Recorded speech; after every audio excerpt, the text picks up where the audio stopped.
Welcome back to Desert Real Estate today on this fine 105 expected degree day.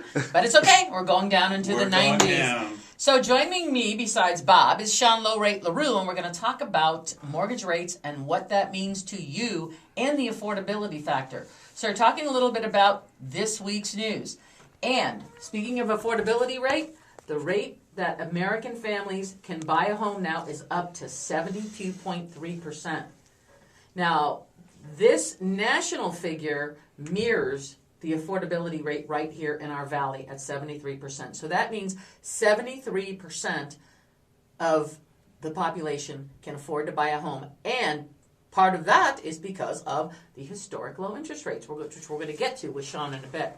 And that's right. But one of the problems, Maria, is that many of those families are not stepping up to the plate and buying the home that they can afford. And why is that? I don't know. You're going to tell us, I'm sure. Yep. People are worried about unemployment. Even though they're working, it's an uncertain economy, and that has a hold on them. So and last week, filings for unemployment declined by 6%, but that was the first decline in weeks. But it does have economists hoping, that this is a turning point, and we're going to see more of that moving forward.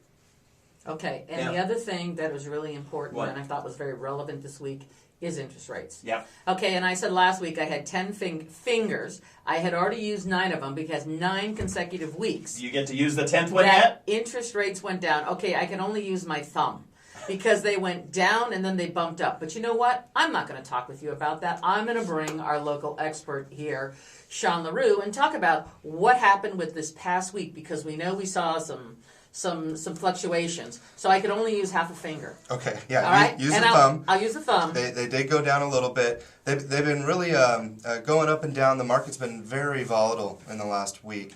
Not this Friday, but the Friday before. Interest rates were up just a little bit as a result of some of the reports that came out.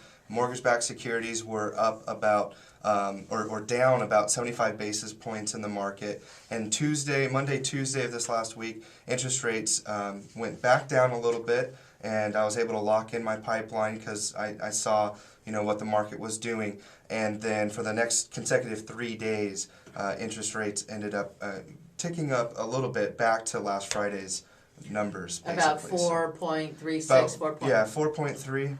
That's just incredible. It's amazing right now. 30-year fixed. You can get 5-year ARMs right now in the 3s. I mean, those programs are out there, and those interest rates are extremely low. Just make sure that whatever program and interest rate you're getting mirrors your financial plan for this house. Most people are getting 30-year fixed mortgages right now. If they're going to stay in their home for a long period of time, right, you want to get it fixed. That makes sense. Right. So let's get into the subject of today is about loan modification versus refinancing. Right. Can you explain each of it to us? Yeah, a lot of my clients, a lot of the people that call me, and I've heard it a couple times, are asking for a remodification. That's a new term. I've not heard that one. I think we should start that. Okay. We should start that. It'd be a great new business. Yeah, you call the bank and you're asking for a remodification. Can I put that in Wikipedia? You can't. Apparently, you can add anything to Wikipedia. I think I'll do that. But really, what you're asking for a remodification would be to redo the modification that you already had. Essentially, is what you're saying. Right. But I think at the core of this, the true problem is a misunderstanding of what you're trying to do. And I've seen this for the last 18 months or so, even when Jason and I were talking about modifications and refinancing and purchase. It's a big confusion about what you're asking the bank to do. Okay, so let's start first. Yeah. Let's start first with the modification because there are many people out there trying to do a loan modification. And most of them won't ever get them done. But No, anyway, go on. Let's talk about loan modifications. A loan modification is essentially changing the terms of the note that you agree to with the bank. And this usually happens when you don't qualify for a refinance. Okay, the banks have stepped up and they're kind of customizing these modification programs if you don't qualify for refinancing. So, it doesn't require an appraisal. But most of the time you're submitting essentially a short sale package which has all of your financial situations, your bank statements, and you're trying to basically unqualify yourself for the current loan that you have. I think that's one of the best ways of looking at it. You're trying to show the bank that you're actually in a worse position as a result of, you know, job loss, high debt, cut back in hours, family illness in the family, yeah, health. family tragedies or anything changes that have gone on, divorce specifically, where you're basically trying to unqualify for your loan and try to get better terms. That's what a modification is. First off, they try to stretch it out on a 40-year term. If that doesn't work, they'll work on lowering your interest rate.